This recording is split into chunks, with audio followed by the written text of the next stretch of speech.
ಎಲ್ರಿಗೂ ನಮಸ್ಕಾರ. Concepts of mechanical engineering 1 diploma 25 ಸಿಲೆಬಸ್ಸಲ್ಲಿ ಇಲ್ಲಿ ತನಕ ಕ್ಲಾಸಿಫಿಕೇಶನ್ ಆಫ್ ಇಂಜಿನಿಯರಿಂಗ್ ಮೆಟೀರಿಯಲ್ಸ್ ಅಂದರೆ ಏನು ತಿಳ್ಕೊಂಡ್ವಿ. ಕ್ಯಾಸ್ಟ್ ಐರನ್ ಮತ್ತು ಅದರ ಟೈಪ್ಸು, ಸ್ಟೀಲ್ ಮತ್ತು ಅದರ ಟೈಪ್ಸು, ಅಲಾಯ್ ಸ್ಟೀಲ್ ಮತ್ತು ಅದರ ಟೈಪ್ಸು, ಇಷ್ಟರ ಬಗ್ಗೆನೂ ಕೂಡ ನಾವು ಪ್ರೀವಿಯಸ್ ಸೆಷನ್ಸಲ್ಲಿ ತಿಳ್ಕೊಂಡ್ವಿ. ಈ ಒಂದು ಸೆಷನಲ್ಲಿ ಸ್ಟೀಲ್ನ ಹೆಂಗೆ ಡೆಸಿಗ್ನೇಟ್ ಮಾಡ್ತಾರೆ, ಡೆಸಿಗ್ನೇಷನ್ ಆಫ್ ಸ್ಟೀಲ್ಸ್ ಅಂತ ಹೇಳಿದ್ರೆ ಯಾವ ಥರ ಸ್ಟೀಲ್ನ ನಾವು ಡೆಸಿಗ್ನೇಟ್ ಮಾಡ್ತಾರೆ ಅನ್ನೋದ್ರ ಬಗ್ಗೆ ತಿಳ್ಕೊತಾ ಬರೋಣ. ಸೊ ಸ್ಟೀಲ್ ಡೆಸಿಗ್ನೇಷನ್ ಅಂತ ಹೇಳಿದ್ರೆ it's a systematic method of naming or coding steel grades. ಅಂದರೆ ಸುಮ್ಮನೆ ಹೋಗಿ ಸ್ಟೀಲ್ ಕೊಡಿ ಅಂತ ಕೇಳೋಕ್ಕಾಗೋದಿಲ್ಲ. ದಟ್ ಈಸ್ ಹ್ಯಾವಿಂಗ್ ಅದರದ್ದೇ ಆದಂತಹ ಒಂದು ನೇಮಿಂಗ್ ಇರುತ್ತೆ. ಬಿಕಾಸ್ ವಿ ಹ್ಯಾವ್ ಜಸ್ಟ್ ನಾವು ಸಿ ಟೂಲ್ ಸ್ಟೀಲ್ಸಲ್ಲಿ ಎಷ್ಟು ವೆರೈಟೀಸ್ ಆಫ್ ಅಲಾಯಿಂಗ್ ಎಲಿಮೆಂಟ್ಸ್ನ ಆ್ಯಡ್ ಮಾಡ್ತೀವಿ. ಸೊ ಅದಕ್ಕೆಲ್ಲ ಒಂದು ಕೋಡ್ ಅಥವಾ ಅದಕ್ಕೊಂದು ಪ್ರಾಪರ್ ಆಗಿ ನೇಮಿಂಗ್ ಕೊಟ್ಟಿರುವಂಥ ಒಂದು ಸಿಸ್ಟಮ್ಯಾಟಿಕ್ ಮೆಥಡ್ಗೆ ನಾವು ಡೆಸಿಗ್ನೇಷನ್ ಅಂತ ಕರಿತೀವಿ. ಅದರಲ್ಲಿ ಕೆಮಿಕಲ್ ಕಾಂಪೋಸಿಷನ್ ಮತ್ತು ಮೆಕ್ಯಾನಿಕಲ್ ಪ್ರಾಪರ್ಟೀಸ್ ಅಲ್ಲಿ ಮೇಜರ್ಲಿ ನಾವು ಚೇಂಜಸ್ನ ನೋಡ್ಬೋದು, ಯಾವ್ಯಾವ ಥರ ಡೆಸಿಗ್ನೇಟ್ ಮಾಡ್ತಾರೆ ಅಂತ. ನಮ್ಮ ಇಂಡಿಯಾದಲ್ಲಿ ನಾವು ಇಂಡಿಯನ್ ಸ್ಟ್ಯಾಂಡರ್ಡ್ಸ್ IS ಸಿಸ್ಟಮ್ಸ್ನ ಬಳಸೋದ್ರಿಂದ ಅಲ್ಲಿ ನಾವು ಕೆಮಿಕಲ್ ಕಾಂಪೋಸಿಷನ್ ಮತ್ತು ಮೆಕ್ಯಾನಿಕಲ್ ಪ್ರಾಪರ್ಟೀಸ್ ಮೇಲೆ ನಾವು ಸ್ಟೀಲ್ನ ಡೆಸಿಗ್ನೇಟ್ ಮಾಡ್ತೀವಿ. So designation of steel is based on chemical composition and mechanical properties. Mechanical properties ಅದ್ರ ಬಗ್ಗೆ ಈಗ ಆಲ್ರೆಡಿ ನಿಮ್ಗೊಂದು ಐಡಿಯಾ ಬಂದಿದೆ. Ductility, malleability, strength, toughness. So chemical composition ಅಂದರೆ ಕಾರ್ಬನ್ ಕಂಟೆಂಟ್ ಎಷ್ಟು, ವೆನೇಡಿಯಮ್ ಎಷ್ಟು, ಮಾಲಿಬ್ಡಿನಮ್ ಎಷ್ಟು, ಐರನ್ ಎಷ್ಟು. ಸೊ ಆ ಥರ ಬೇಸಿಸ್ ಮೇಲೆ ನಾವು ಸ್ಟೀಲ್ನ ಡೆಸಿಗ್ನೇಟ್ ಮಾಡ್ತೀವಿ. ಸೊ ಅದ್ರ ಬಗ್ಗೆ ತಿಳ್ಕೊಳ್ತಾ ಬರೋಣ. So based on chemical composition, carbon ಸ್ಟೀಲ್ನ ಬಗ್ಗೆ ತಿಳ್ಕೊಳ್ಳೋಣ ಇವಾಗ. ಕೆಮಿಕಲ್ ಕಾಂಪೋಸಿಷನ್ ಬಗ್ಗೆ ಹೆಂಗೆ ಡೆಸಿಗ್ನೇಟ್ ಮಾಡ್ತಾರೆ ನೋಡ್ಬೋದು ನೀವು ಇಲ್ಲಿ. First these are designated by the percentage of carbon and manganese. Carbon ಮತ್ತು ಮ್ಯಾಂಗನೀಸ್ ಪರ್ಸೆಂಟ್ನ ನಾವು ಒಂದು ನಂಬರ್ಸಲ್ಲಿ ಕೊಡ್ತಾರೆ. ಅದು ಹೆಂಗೆ ಅದನ್ನು ಓದೋದು ಅಂತ ತೋರಿಸ್ಕೊಡ್ತೀನಿ ನೆಕ್ಸ್ಟು. ಇಲ್ಲಿ ನೋಡ್ಬೋದು ನೀವು CXX ಅಂತ ಅಂದರೆ XX ಅಂತ ಏನು ಇದೆಯೋ ಇಲ್ಲಿ, ಇದು this a percentage of carbon. So ನೋಡ್ಬೋದು ಇಲ್ಲಿ C40 ಅನ್ನೋದೊಂದು ಎಕ್ಸಾಂಪಲ್ಲು. C ಅಂದರೆ ಕಾರ್ಬನ್ ಸ್ಟೀಲು, 40 ಅಂತ ಹೇಳಿದ್ರೆ you should convert this 40 into percentage. So 40 divided by 100 ಮಾಡಿದ್ರೆ ಯು ವಿಲ್ ಗೆಟ್ 4.4%. ಸೊ ನೀವೇನು ಹೇಳಬೇಕು ಅಂದರೆ C40 ಸ್ಟೀಲ್ ಅಂದರೆ it's a carbon steel having 0.4% carbon content ಅಂತ ಹೇಳಬೇಕು.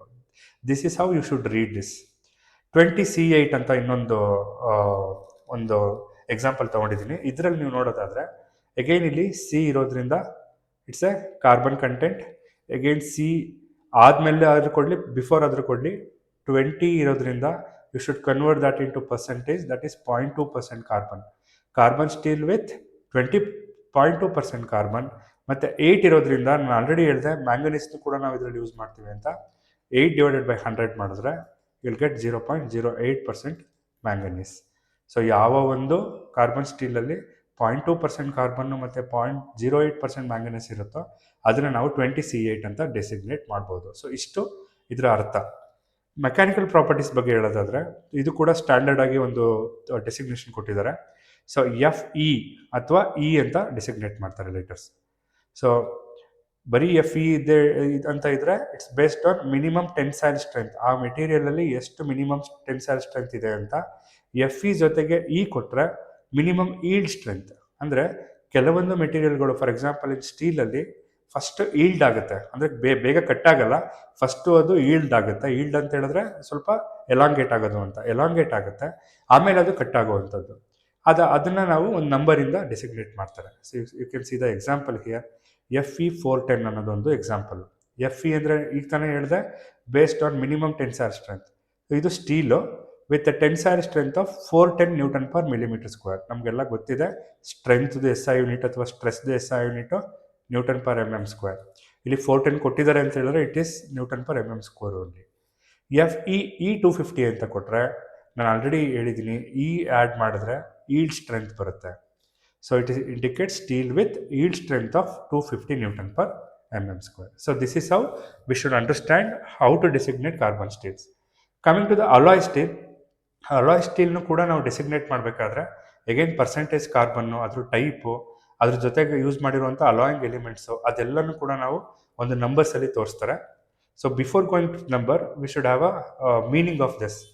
ಇಲ್ಲಿ ಕೆಲವೊಂದು ಕನ್ವರ್ಷನ್ ಫ್ಯಾಕ್ಟರ್ಸ್ನ ತಿಳ್ಕೊಬೇಕಾಗತ್ತೆ ನೀವು.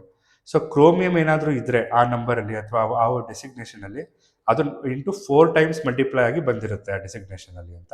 ನೀವು ಪರ್ಸೆಂಟೇಜಿಗೆ ಕನ್ವರ್ಟ್ ಮಾಡಬೇಕಾದ್ರೆ ಅದನ್ನು ಡಿವೈಡೆಡ್ ಬೈ 4 ಮಾಡಬೇಕು. ನಿಕ್ಕಲ್ ಕೊಟ್ಟಿದ್ದಾರೆ ಅಂತ ಹೇಳಿದ್ರೆ ಅದು 4 ಟೈಮ್ಸ್ ಆಗಿ ಬಂದಿರುತ್ತೆ. ಅಗೈನ್ ಪರ್ಸೆಂಟೇಜ್ ಕನ್ವರ್ಟ್ ಮಾಡಬೇಕಾದ್ರೆ ಡಿವೈಡೆಡ್ ಬೈ 4 ಮಾಡಬೇಕು. ಮಾಲಿಬ್ಡಿನಮ್ ಆ್ಯಡ್ ಆಗಿದ್ರೆ ಇಂಟು ಅದು ಡಿವೈಡೆಡ್ ಬೈ 4, ಟಂಗ್ಸ್ಟನ್ ಆ್ಯಡ್ ಆಗಿದ್ರೆ ಬೈ 1, ವೆನೇಡಿಯಮ್ ಆ್ಯಡ್ ಆಗಿದ್ರೆ ಬೈ 10, ಮ್ಯಾಂಗನೀಸ್ ಆ್ಯಡ್ ಆಗಿದ್ರೆ ಬೈ 1.6. ಅದೇ ಥರ ಸಿಲಿಕಾನ್ ಮತ್ತು ಕಾಪರ್ಗೂ ಕೂಡ ಫ್ಯಾಕ್ಟರ್ಸ್ ಕೊಟ್ಟಿದ್ದಾರೆ. ಒಂದು ಎಕ್ಸಾಂಪಲ್ ತೊಗೊಂಡ್ರೆ ನಿಮ್ಗೆ ಈಸಿಯಾಗಿ ಅರ್ಥ ಆಗುತ್ತೆ. ಸೊ ಇಲ್ಲಿ ನೋಡ್ಬೋದು ನೀವು C40 CR4 MO3 ಅಂತ ಇದೆ. ಸೊ C40 ಅಂದರೆ ನಿಮಗೆಲ್ಲ ಈಗ ತಾನೇ ಗೊತ್ತಿದೆ, ಇಲ್ಲಿ ತೋರಿಸಿದ್ದೀನಿ ನೋಡ್ಬೋದು ನೀವು. ಕಾರ್ಬನ್ 0.4% ಅಂದರೆ 40 ಡಿವೈಡೆಡ್ ಬೈ 100 ಮಾಡಿರೋದು, ಇದು ನಿಮ್ಗೆ ಗೊತ್ತಾಗಿದೆ. ನೆಕ್ಸ್ಟು CR4 ಅಂತ ಹೇಳಿದ್ರೆ, so you should see here 4 ಅಂತ ಇರೋದು ಮಲ್ಟಿಪ್ಲೈ ಆಗಿ ಬಂದಿರುವಂಥ ಫ್ಯಾಕ್ಟರು. ಸೊ ಎಷ್ಟು ಪರ್ಸೆಂಟೇಜ್ ಇದೆ ಅಂತ ಬೇಕು ಅಂತ ಹೇಳಿದ್ರೆ ಇದರಿಂದ ಡಿವೈಡ್ ಮಾಡಬೇಕು ನೀವು. ಅಂದರೆ 4 ಡಿವೈಡೆಡ್ ಬೈ 4 ಮಾಡಿದ್ರೆ 1% ಬಂತು. ಸೊ 1% ಕ್ರೋಮಿಯಂ ಆ್ಯಡ್ ಆಗಿದೆ ಅಂತ. ಇಲ್ಲಿ 4 ಇದೆ ಅಂದ್ಬಿಟ್ಟು 4% ಅಂತ ಬರೀಬಾರ್ದು, ಅಥವಾ 0.04 ಅಂತ ಬರೀಬಾರ್ದು. ಇದು 4 ಇಸ್ ಎ ಫ್ಯಾಕ್ಟರ್ ಮಲ್ಟಿಪ್ಲೈ ಮಾಡಿ ಬಂದಿರುವಂಥದ್ದು. ನೀವು ಅದನ್ನು ಡಿವೈಡ್ ಮಾಡಿದ್ರೆ ಪರ್ಸೆಂಟೇಜಲ್ಲಿ ಸಿಗುತ್ತೆ. ಅದೇ ಥರ MO3 ಮಾಲಿಬ್ಡಿನಮ್ 3 ಅಂತ ಇದೆ. ನೀವು ಮಾಲಿಬ್ಡಿನಮ್ ಫ್ಯಾಕ್ಟರ್ ನೋಡೋದಾದರೆ ಅದು ಕೂಡ ಡಿವೈಡೆಡ್ ಬೈ 4 ಮಾಡಬೇಕು. ಸೊ 3 ಡಿವೈಡೆಡ್ ಬೈ 4 ಮಾಡಿದ್ರೆ 0.75 ಬರುತ್ತೆ. ದಟ್ಸ್ ಎ ಪರ್ಸೆಂಟೇಜ್ ಈ ಒಂದು ಮೆಟೀರಿಯಲಲ್ಲಿ ಆ್ಯಡ್ ಆಗಿರೋದು ಅಂತ. Let us take another example. C20 I think ನಿಮಗೆಲ್ಲ ಗೊತ್ತಾಗಿದೆ ಈಗ, 20.2% ಕಾರ್ಬನ್ನು. ನಿಕ್ಕಲ್ 2 ಫ್ಯಾಕ್ಟರ್ ಇದೆ. ನಿಕ್ಕಲ್ಗೆ ಇಲ್ಲಿ ಬರೋದಾದರೆ ನೀವು ಅಗೈನ್ 4ಇಂದ ಮಲ್ಟಿಪ್ಲೈ ಆಗಿ ಬಂದಿರೋದು, ಡಿವೈಡೆಡ್ ಬೈ 4 ಮಾಡಿದ್ರೆ 0.5 ಸಿಗುತ್ತೆ. ಕ್ರೋಮಿಯಮ್ಮು 1 ವ್ಯಾಲ್ಯೂ ಇದೆ. ಸೊ 1 ಡಿವೈಡೆಡ್ ಬೈ 4 ಮಾಡಿದ್ರೆ 0.25% ಬರುತ್ತೆ. ಮಾಲಿಬ್ಡಿನಮ್ 15 ಇದೆ. ಮಾಲಿಬ್ಡಿನಮ್ ನೀವು ನೋಡೋದಾದರೆ ಅದು ಕೂಡ 4ಇಂದ ಫ್ಯಾಕ್ಟರಾಗಿ ಬಂದಿರೋದು, 15 ಬೈ 4 ಮಾಡಿದ್ರೆ 3.75%. ಸೊ ಈ ಥರ ನೀವು ಇದನ್ನು ಡೆಸಿಗ್ನೇಟ್ ಮಾಡಬೇಕು, ಎಷ್ಟೆಷ್ಟು ಪರ್ಸೆಂಟೇಜ್ ಇದೆ ಅಲಾಯಿಂಗ್ ಎಲಿಮೆಂಟ್ಸ್ ಅಂತ ನೀವು ಮಾಡಿಕೊಂಡು you should understand the meaning of how to designate alloy steel and carbon steel. I think ಎಲ್ರಿಗೂ ಅರ್ಥ ಆಗಿದೆ ಅಂತ ಭಾವಿಸ್ತೀನಿ. If you like this video, just pass a like, comment, share and subscribe this video. Thank you.